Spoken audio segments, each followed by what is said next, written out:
mangun kung kanduan rimang lir-lirno tanpa kanin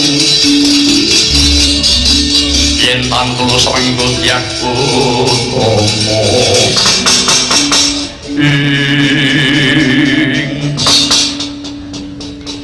Adimas Werkudara Kresna kakang wopo Yayang Juna kula wonten dawuh iki wis pateng telatah Magoda di kendel dhisik ya di nganggo pandheng sebabe opo sumurupa ngarep iki ana gunung minangka bebeteng kraton Giribajra di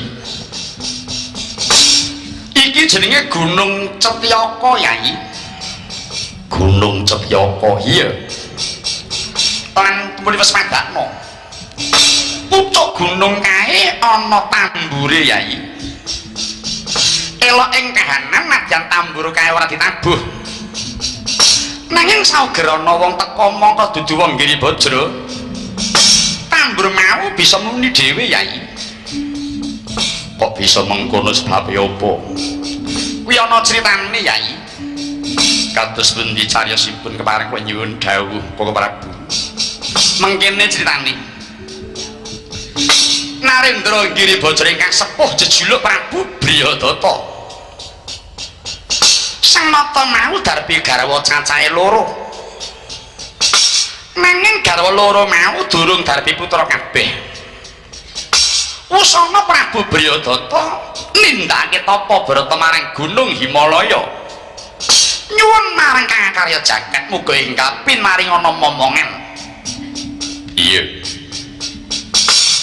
ketrima tapaning Prabu Briyadata usana Sang Hyang Narada rawuh merpeki marang Prabu Briyadata kanthi ngasta pelem pertangga jiwa Yai wis Hyang Narada pinanggih Prabu Briyadata pelem mau banjur diparingake lan kinen maringake marang garwane ing kono kinen ndahar lan dadi sarana bakal untuk ing wiji Yai nun inggih Koko Prabu lega tiyasing Prabu Briyadata wis ketrima kang dadi pamintani usana Sang Prabu banjur kondur marang Giribajra kanthi ngasta pelem tangga jiwa mau tumekaning praja dipethuke marang garwa loro mau banjur peleme mongko mung sawiji gek mongko garwane loro mula murih adile pelem mau disigar biak dadi loro dening Prabu Briyadata ingkang separo kagem ibu sepuh kang separo kagem ibu nom enggaling carita lumantan karo sih lan Prabu Briyadata garwa loro mau banjur ngerbini bareng ya iya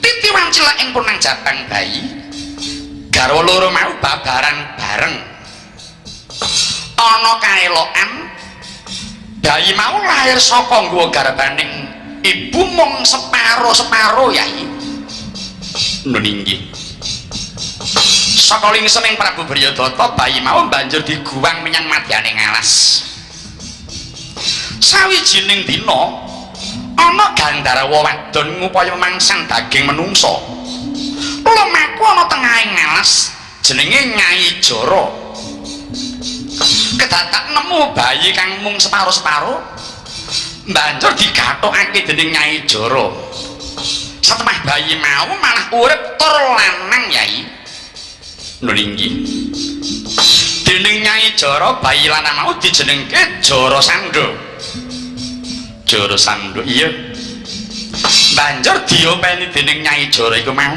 nganti dewasa ngancik dewasaning Jarasandha dheweke ngerti yang sejatine anak Prabu Briyadata nanging dening wong tuane diemoi mula saking gempunge ngati marang Prabu Briyadata usana banjur mbarang amuk nyang kraton Giribajra kasembatan perang tanding lumawan Prabu Bryodata. Usana Bryodata mati dening tanganing Jarasandha. Tegese sing mateni kuwi malah anake lanang dhewe kuwi mau. Nringgi. Wah, kuwi anak durhaka ya, Gong. Mula aja sok guwang bayi. Nek nganti bayi urip ngerti sejarahe ndak males karo sing tuwek. Oh iya. Lajeng kados pundi? Wis dipateni. Ewadene Jarasandha isih kurang lega atine. Mula kulite Prabu Bryodata disuwek banjur dienggo lulang tambur kae, Kyai. Lah apa to sababe dene tambur mau ora ditabuh kok muni dhewe? Biswatata Jama lulang tambur kang dumadi saka Kulite Bryodata mau njaluk tulung supaya disampurnakake Arjuna. Nuninggi. Mula Yayi Parta gandeng si adhiku titis ing reh oleng jemparing. Mara Gagedi umuring jemparing karepe ninggal bedah Arjuna. Bumi goncang kancing langit kelap-kelap katon dari kincanging sang maweh gandru. Koko para buyun tampeng pangestu mongso boro Yayi.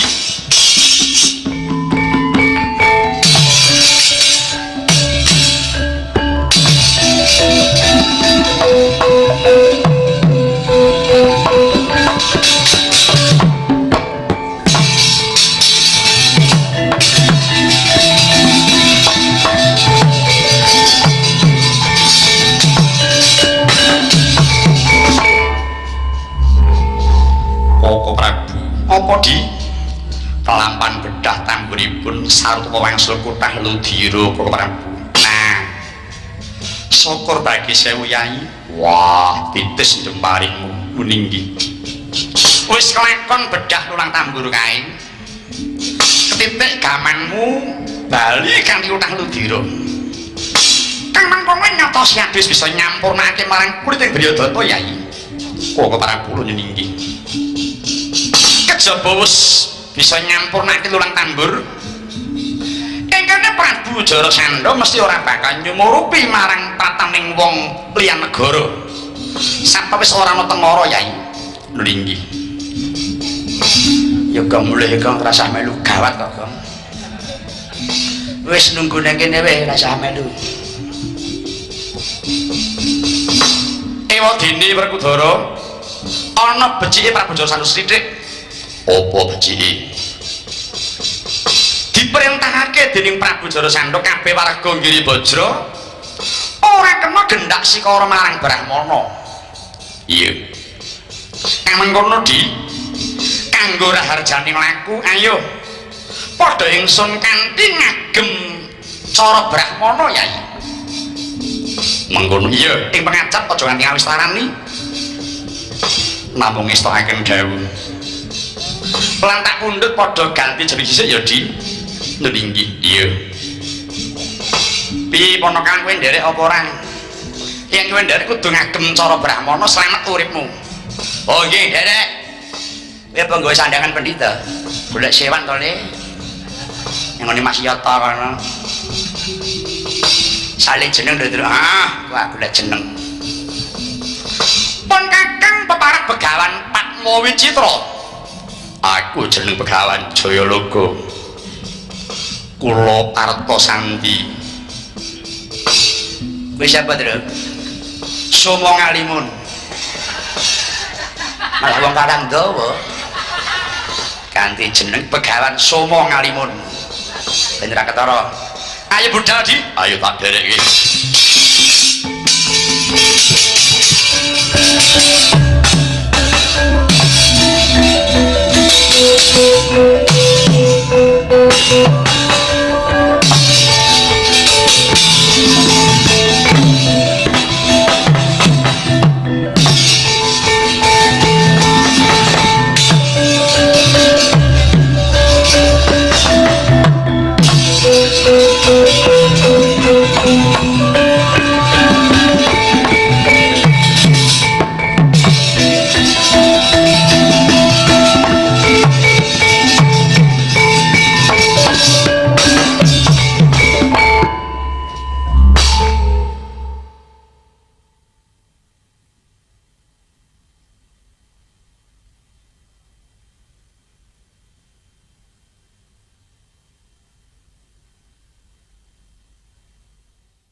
pambang tang pasulan upamaneka wintang tulya kusumaya sumawur lumrah wekang sekar kanthi jalada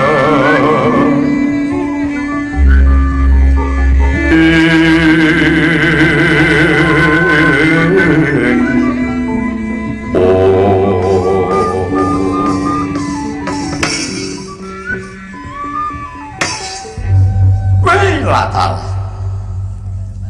sewu bejo kemayangan dene sangkar pamujanku karawan sang Brahmana ya sang Prabu Jarasandha aja kurang pamenku aku sakadang pratana ing pertapan kang tanpa sala ing madaning pasanggrahan iki sang Prabu inggih sang Panembahan mboten atus menapa kepara malah bingah rasa manah kula dene paduka pangrawuh ing negari kula ngriki sang Panembahan hamba bilih kepareng kula nyuwun keterangan Panembahan menika Brahmana saking pundi saha sinten pemarepipun sang Panembahan ya sang Prabu ingsun iki pendhita ingkang kliyang kabur kanginan peparapku Begawan Padma Wicitra aku Begawan Jayalaga Swanaka aku peparapku Begawan Partasandi kula semua ngalimun pendhita kok ana sing jenenge semua ngalimun inggih gadah pentingan piyambak-piyambak kowe kuwi pentinganmu babagan apa madosi barang ical mengko ngene sang Prabu iki terus pundi pratahku ana kene iki kepengin bakal nindakake marang darmaning kabrahmananku ya iku kepengin bakal madangi wong kang peteng pikire nebahake margwanjuk marang urip kang kaya ndaya ing akhirat sang Prabu dalah kelorosan sang Panembahan bingah rasa manah kula sapa pedaman iki nembe peteng jagat kula Panembahan menggali perkara apa sang Prabu kula mrihatosaken dhumateng impen kula Panembahan sang Prabu nyupen apa ing lebeting pasumenan Giri Bajra kablapak banjir bandang ingkang kalimpak-limpak katut banjur mukan jawi wringin sakembaran ingkang so saking papanipun bibar nyupen mekaten teka lajeng kuwatos rasa manah kula sang Panembahan ladalah syukur bagi sewu dene sang Prabu isih ndarbeni rasa kuwatir uruhan ana sang Prabu banyu kang metu margane pengimpen mongko kuwi banjir iku mujudake pengalahaning mungsuh sang Prabu dene waringin sekembaran iku mau pesmoning sang Prabu Jarasandha dewi ngaten iya sautuwe impen iku mau ngemutake marang sang Prabu menawa Giri Bajra kene bakal ketekan mungsuh mau bakal ngarah marang sidaning Prabu Jarasandha pribadi ning krasa baline menawa sang Prabu krasa bali marang marganing kabecikan kanthi sarana ngluwari para nata kang sira kunjara ing kono sang Prabu bakal manggih yuwana lan impen mau ora bakal maujud sang Prabu nuwun sewu sang Panembahan para ratu kula kunjara menika pangangkah badhe kula pejahi kula inggih bekakak kunjuk dhumateng sesembahan kula pukulun Bathara Kala ing pangajap supados Sang Hyang Kala keparenga salaminipun ngayomi dhumateng gesang sak wadyabala lan para kawula kula ing ngriki sang Panembahan Prabu Jarasandha iki terus pundi sira aja nyembah marang Bathara Kala sang Prabu awit Bathara Kala kuwi dudu sesembahan kuwi dudu sing gawe urip yen bakal manembah sujuta marang Gusti kang hakarya jagat lan ngestokno apa kang dadi dawuhe lumantar sira kudu ngrasuk sasawijining agama kang sira percaya kuwi sesatine manembah sang Prabu sang Panembahan kepriye sampun dados kapitadosan kula dhumateng Sang Hyang Kala sinten kemawon boten saged ngingerke bathe panembah kula sampeyan turut malih ngayawara bilih wonten mangsa saged mlebet ing negari kula ngriki satap saderengipun mangsa menika mlebet kula sampun mangertos langkung rumiyin lumantar tambur pusaka kula ingkang mapan ing pucaking narak bocah Tyaka peneban Sang Prabu dos pundi aja sok tibir mundhak kabur aja sok sumbar mundhak abur lho Sang Prabu yen Sang Prabu ndatak mengkono Sang peneban ampun gegirisi kula mboten wonten wong sah ingkang saged nyelaki kula nadyan to sampun saged bedah tambur kula Sang peneban watak angkara murkamu watak sesongananmu pancen ora bakal bisa ilang namun ora bareng karo sing ngandhang marga wis medakno Jara Sandha mungsuhmu wis tok adhepi wis ana ngarepmu ingsun dudu pendhita ingsun Prabu Kresna aku arek Udara aku Janaka wala ta'ala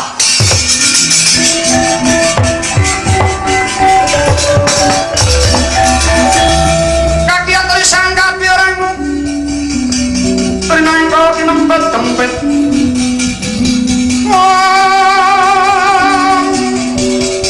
kau sangat naning pawono ya situ kang walang hati ya situ kang mesing yas ya situ kang kutu garing wah terus maning adlat leng jagat lareng jajalanak kalingane kowe kang mimbu pendhita keparep Prabu Jara Sandha aku sakadang minangka utusane ngadil kowe ganti bakal ngadili marang tumindakmu kang kurang tata kuwi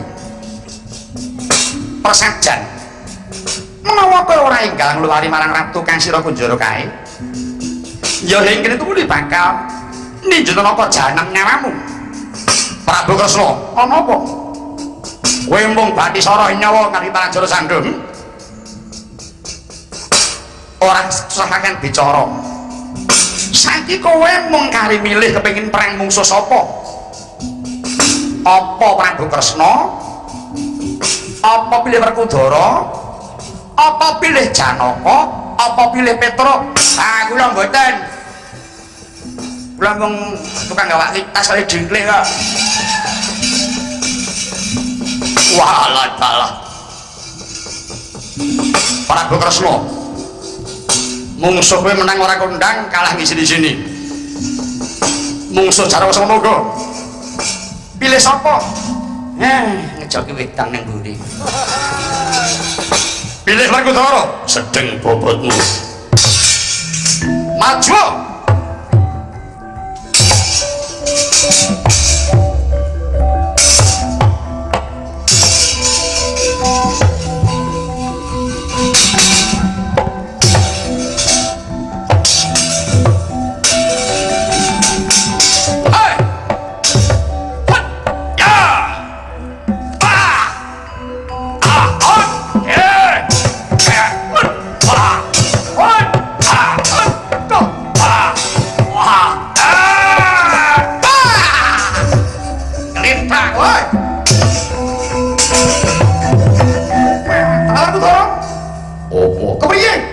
apa-apa wah kuwatir atiku di kados pundi Kakang Mas Prabu Mlopo ora aku isih waras ayo tangi ya priye di kok umur ki piye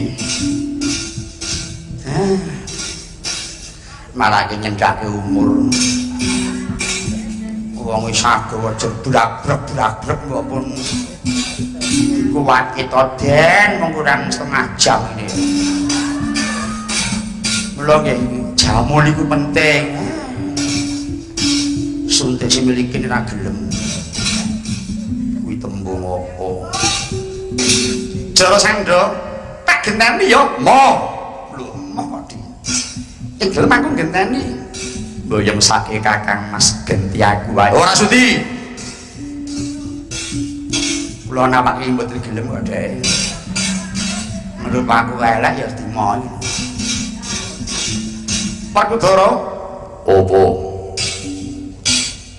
Pisan iki enggal mangkat Yadi lan tak weni keterangan. Priye? Mulane Jara Sandha Sekti Pandana sampat dheweke kuwi. Darep beda luwih ning ana pengapesane. Pengapesane opo? Ora gak wis mangkakno. Nggon boyok diombyong-ombyong sandangan. Pengapesane ana kono sampat Jara Sandha wis kondang ratu selewah. Mula di lamun sak bisa medhot marang boyok ing Jara Sandha. Ora suwe gak mati. Mau-mau ora kondo ngono.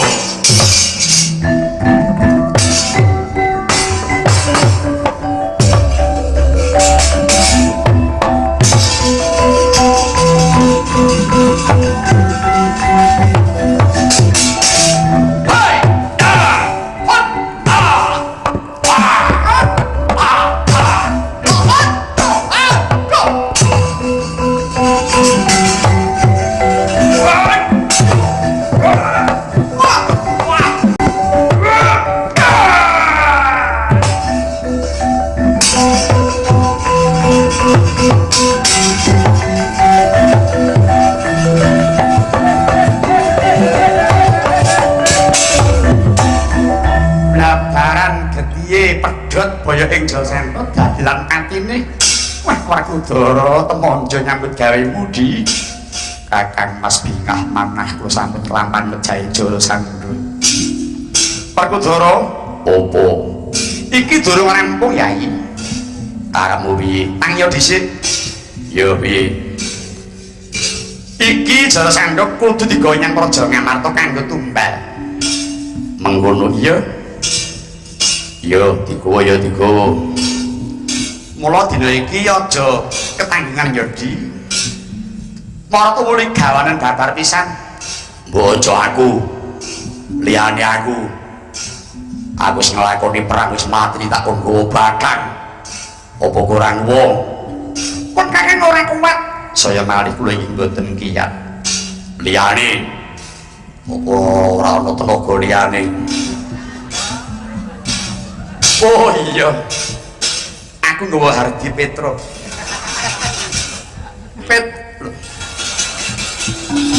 Tekan pancoran. Petro, lho, mrene. Dalem, kowe aja endo ing kesaguhan. Wis pundi? Tangkene iki gawane nyang Kraton Ngamarta. Menika? Iya. Kula boten badhe selak, namung keparenga sinuwun imut dhateng dawuhipun kakekne Semar. Bapakmu ngendika apa? Yen nggawa syarat mongko dienggo sesaji, aja nganti sing nggawa ki wong reget. Pikirane. Aja wong reget tumindake. Nek sing nggawa ki reget tumindakan pangkatine ora bakal mandi dienggo sesaji. Ngono nggih. Lah kowe kula pun ngakoni kula niki reget kok kula niki. Terus reget tuh minta reget pakarti kula. Kula akeni niki. Dari resik, dari suci. Kula purun ning nek ora mandi aja nutuh kula lho niki. Mung padune lho kok padune mriko kula purun betone nek ora ning bayane ampun nanti nutuh kula gawane yo. Ditutus ora gelem ning nek ngomong apa aja nutuh Petro. Aja Petro. Kowe wong isih reget ning nggon tak malah mengko tawar ora ana dayane apa. Mboten kula rumangsa dingoni nek nyambut gawe didukani. Kula gawane aja. Wis aja. Ah mboten aja. Aja ya aja. Liyane kowe wae. Ya wis ana minggat to. Wong reget kok melu ki ngopo? Ngancani melek. Petro omong gawa sahabat rumangsa iki reget. Wah, alasan wae. Wis tok gaya karepmu ora karepmu ki butuhmu karo Pakudara. Monggo Kakang Mas keparengmu menggalih. Wah, sida aku sida.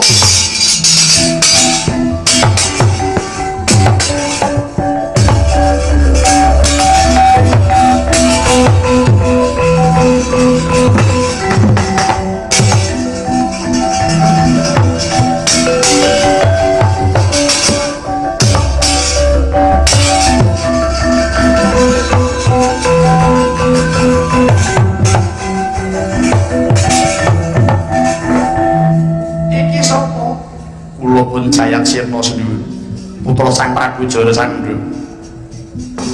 Tak kabari wong tuamu tepenganing pati sing mateni Werkudara. Kowe gelo apa ora? Waduh sinuwun sembah nuwun sanget.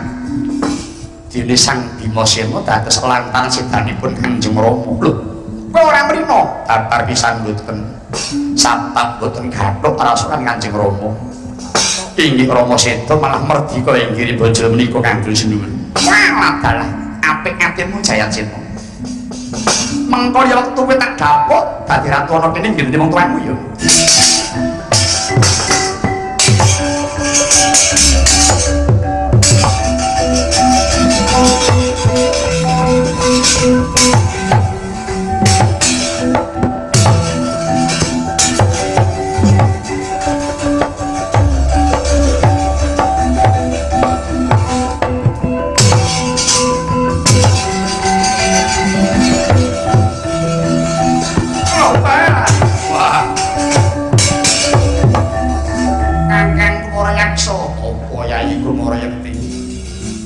Sang Prabu Seda iya manut kabar sing mateni panunggalaning Pandhawa.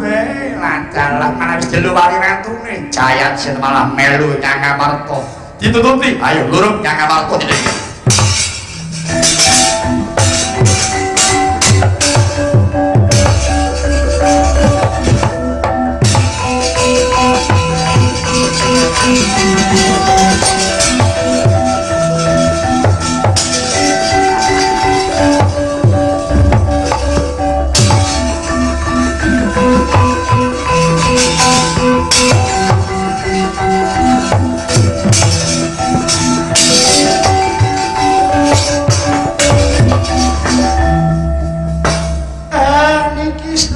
Bathara Kresna sampun kundur. Iya Kakang Semar, ingsun wis kundur.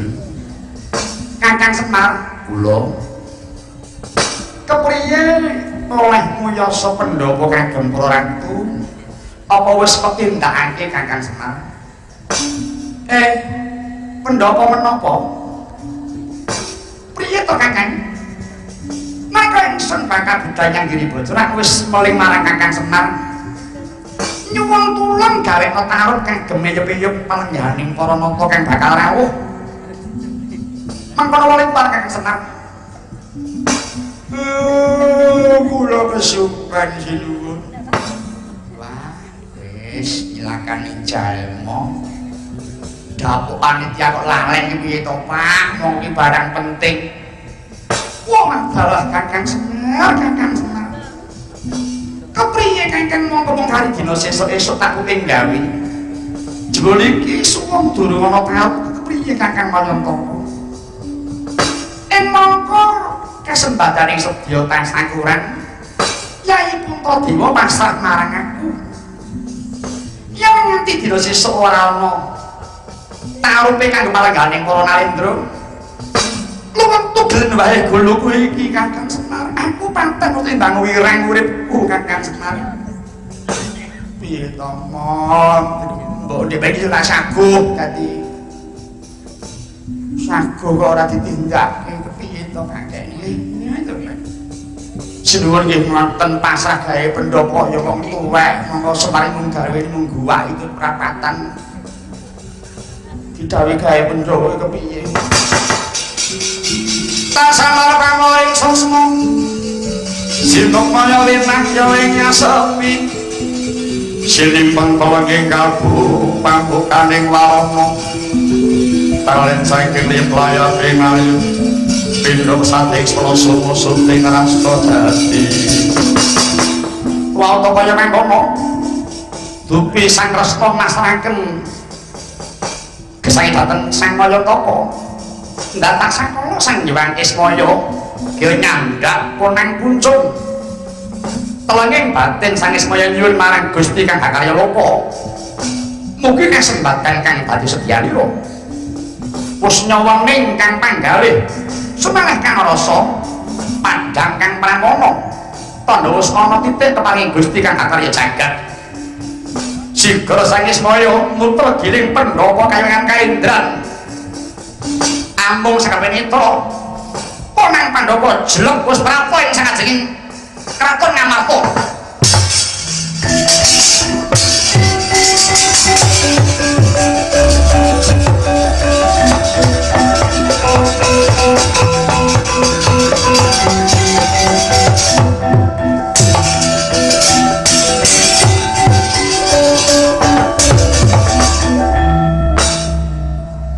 Kados pundi sinuwun? Menapa menika kagem palengganing Narendra sampun pantun menapa dereng?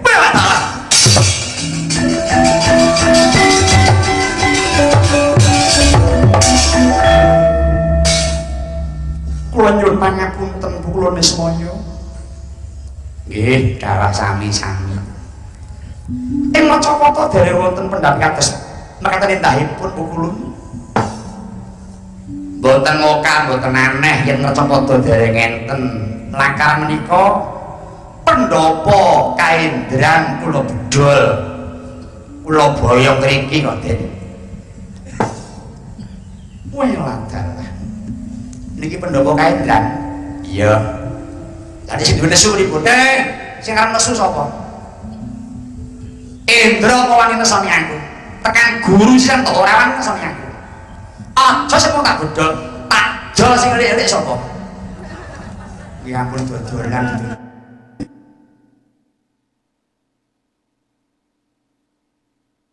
Mila kangge tenger dununging pendhapa niki wujud sarwa kencana saking kaendran dhateng negari Ngamarta. Kula nyaosi tambah nami kangge negari Ngamarta, kula namaken negari Kencanapura.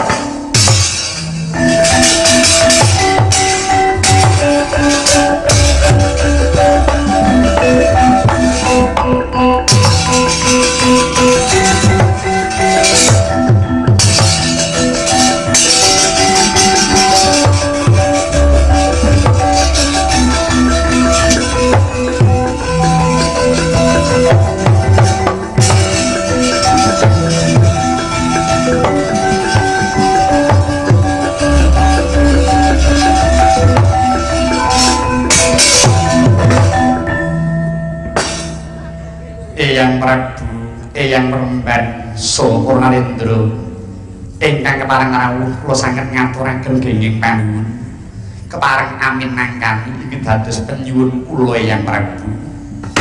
Ya nggih buyut Puntadewa, ingsun minangka wakiling Malendra cacah 114 arang tukang kepareng padha rawuh angestreni marang apa kang dadi tansah kula sira kula Puntadewa. Ya nggih Prabu Puntadewa, puneyang minangka dadi gegununganing Brahmana pitu kang wis padha rawuh kang wigati bakal handonga bebarengan murih kasembadaning tasangkuran wayah Prabu. Sanget ngaturaken genging penuwun. Anak Prabu kula wonten dawuh Prabu Mandaraka. Rumaos mungun pun bapa ningali dhateng kaendahaning pendhapi paduka menika nggih. Menika niyasa Prabu Bathara Tresna. Kula dados lantaran Paman Prabu. Iki niyasa pukulun Ismaya. Belah layak jagat lho sing padha karo pendhapa iki. Bejo kemayangan Puntadewa kabeh padha jangkung. Buyut Puntadewa kula wonten dawuh. Iki kaya wis prayaya diwiwiti tasakuran ya nggih. Lajeng sinten yang Prabu ingkang nampi pakurmatan sepisanan hanjur unjukan pakurmatan saking kula sakadang. Pengrasane yang sing kudu nampa luwih dhisik unjukan pakurmatan mau. Aja pun kaki nadyan pun kaki wis dereng asepuh. Nanging kaya ora prayoga napa unjukan pakurmatan sepisanan. Kang wajib nampa dhisik unjukan pakurmatan mau kejaba Kang Raka-Ndwarawati nggih Puntadewa. Sapa apa? Awit kejaba Buyut Kresna iku ngrigenake kelakoning tasangkuran agung iki. Uga panjenengane iku pangijawanteng pukulun Sang Hyang Wisnu. Dewa kang menang handun kabagyan nggih ora ngacepada iki Puntadewa. Ingkang mangkono bejo kemayangan dene Buyut Pandhawa bisa gegandhengan asta lawan wayah kuwi Ndwarawati. Pun kaki langkang padha rawuh iki ora kendhat asale nyuwun ing kersane Hyang Panon. Muga sugenging Buyut Pandhawa lan kabeh para sekabate tansah pinaringan rahayu jenis kala nggih Putra Prabu. Ngaturaken kenging penuwun Kanjeng Hyang Prabu. Monggo Koko Prabu Kakang Prabu Soparang Wahana Piyung Jipan Pakromatan Sakiti Paduka Puntadewa Koko Prabu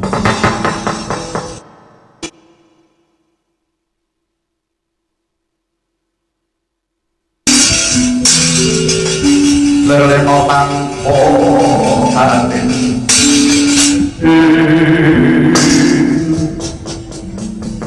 Duh Yayaji pun kakang sangat ngaturaken dening menuwun dene namung sak derajat kula nampi pakormatan ingkang semanten luhuripun saking Narendra Gung Bathara Cai Prabu Puntadewa Duh Yayaji paduka Tata Narendra ingkang saged kangge pandang pangayomaning sedaya para Narendra menika awit Yayaji sampun kelapan napak kelas dumateng Narendra Gung ing para sarita Sang Prabu Sriwa Punggung Tunakara nuwun mugi-mugi Gusti ngudaneni dayaning tasakuran menika saged damel teteping bawah saesinipun Yai ngaturaken kenging penuwun Koko Prabu nadyan to kathah Narendra ingkang sugih Banaraja donya namung dereng kinanten kaedan kaliyan Gusti kados Yayi Ngamarta menika mila kula amstanisa nekseni tuwin sreseng sang yaning para ingkang sami rawuh tetep paduka Narendra Gung Bathara Yai Budhe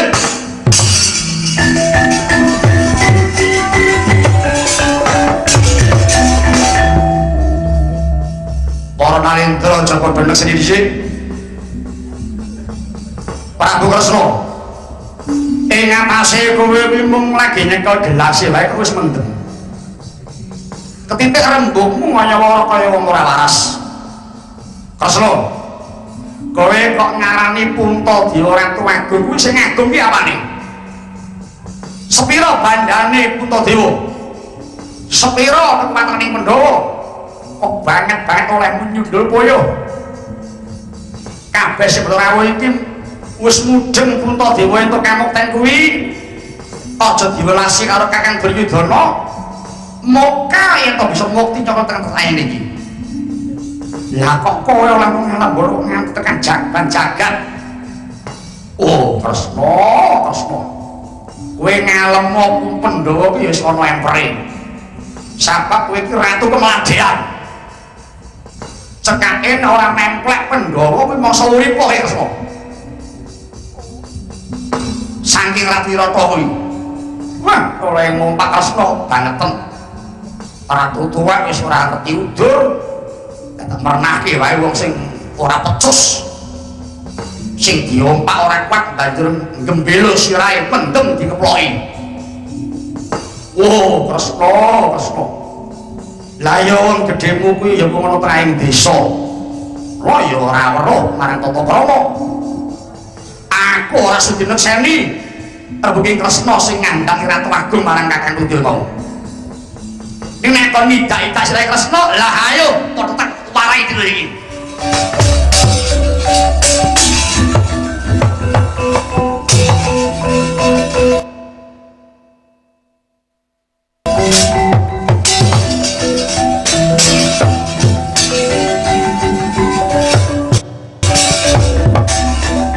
Oleh Petruk apa mau kowe nyang ngarep pendopo nggih neng pinggir Blumbang kae kaya Mbak Blumbang kena kanggo nersandha kok ning pripun sapa sing ngati resik ngerti nek kuwi Blumbang ning sapa sing reget pikirane mongko bakal gawe sono ora ngarani kuwi Blumbang dikira kuwi bangsa petetan kekembangan kula kari nonton sapa sing semplung Blumbang ya kuwi sing reget pikiran nggih Mo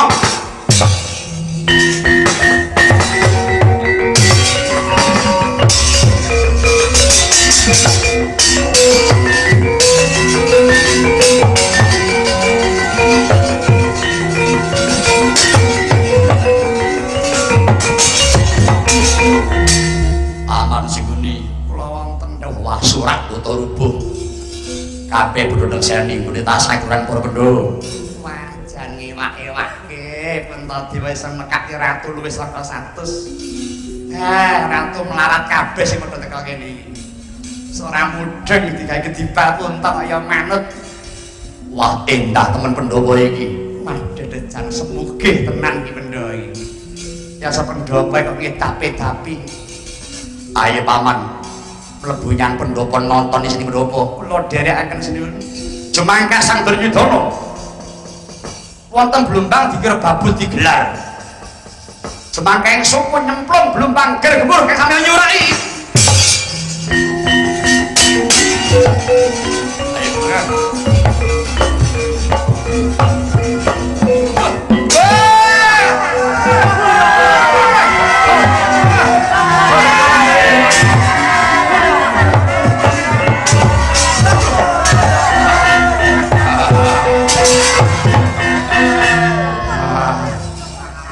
Bawan lah kok iki mau Blumbang iki segaran iki bandengan tak kriyen babut digelar.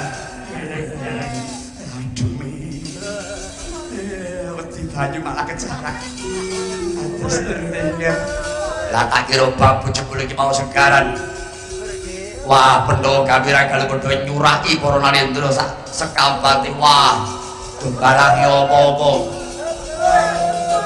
Wah, lah nika kali Durmadi nika.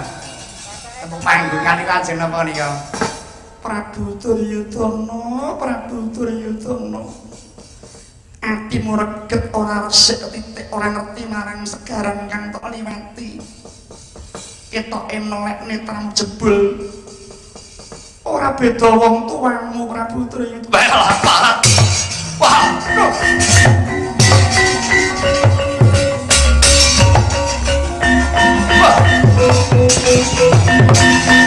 wah, paman mati sia-sia Durmadi ngololo marang jeneng ingsun. Mripatku mulai dipadhake wong tuaku uta. Semekean temen to Durmadi ning panggung muni kok sewiyah-wiyah. Priye paman Suguni? Yen nganti rasa ngrebut negara Ngamarta iki lho ngaku patenana. Sampun kuwartos tasih wonten kula kanggih. Mangga kondur miyen kemawon. Mangkono iki mangkel itu wekdal Pandhawa badhe kula apus krama nganggo cara apa dipun tantang gadu mawon. Ning mboten saniki njing taun ngajeng mawon. Mangkono iki mangga kondur miyen ya paman mongso borong kasempatan iki kok gak ngerti. Iya mangga.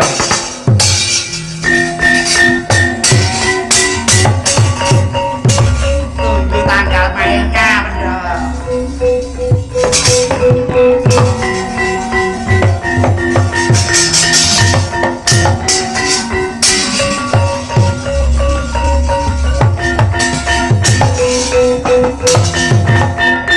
Doro Kakang Semaropo sampun titipun ning gati tasakuraning para Pandhawa kang dipun pandhegani neraka. Iya. Ingkang menika tumindaking para Pandhawa menika mboten benten dhateng tumindaking warga Gung ing Departemen Transmigrasi. Romeos nampi kanikmatan lajeng syukur ing saning Gusti kang hakarya loka. Kakang Semarya jinuwun Puntadewa ingkang nganti para narendra sedaya menika tanpa behang menika Gus. Papripurnaning tasakuran mugi saged ndayani tentang jagat saisinipun. Kakang Semarya ning dereng tuntas sabab tesih wonten pandhita kalih kula sing methuke mongso boro.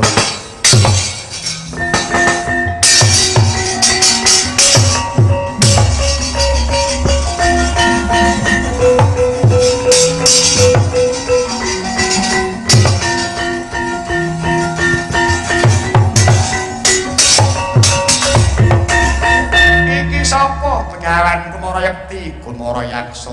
Arep ngopo?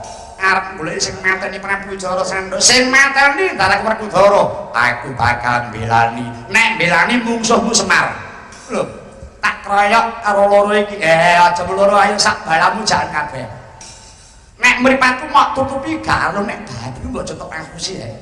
Ayo ndang cucul. Ndang salin. Ayo ndang subuh. Pendhita apa ayo ndang salin aku ngerti. Kena kowe durga karo kala kowe lah.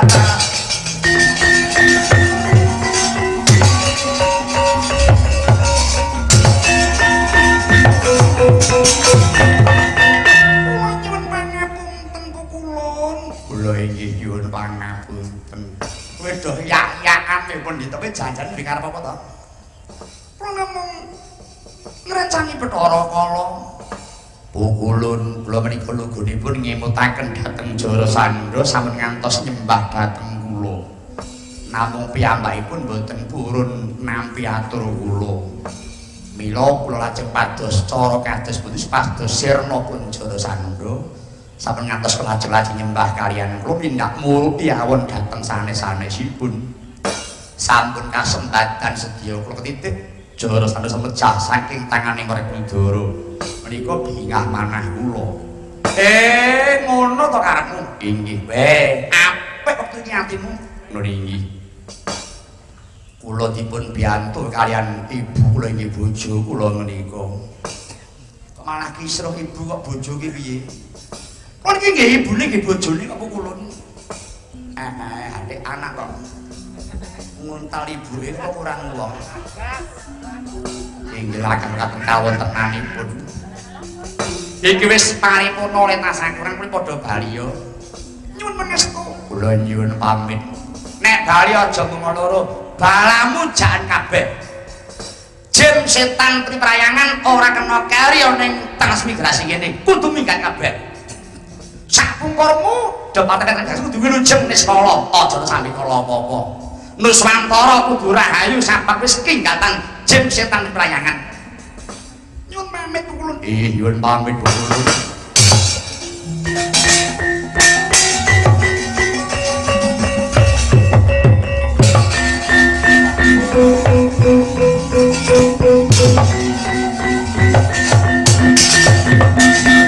Sakmenika sampun tuntas Gus Kakang Semaryo.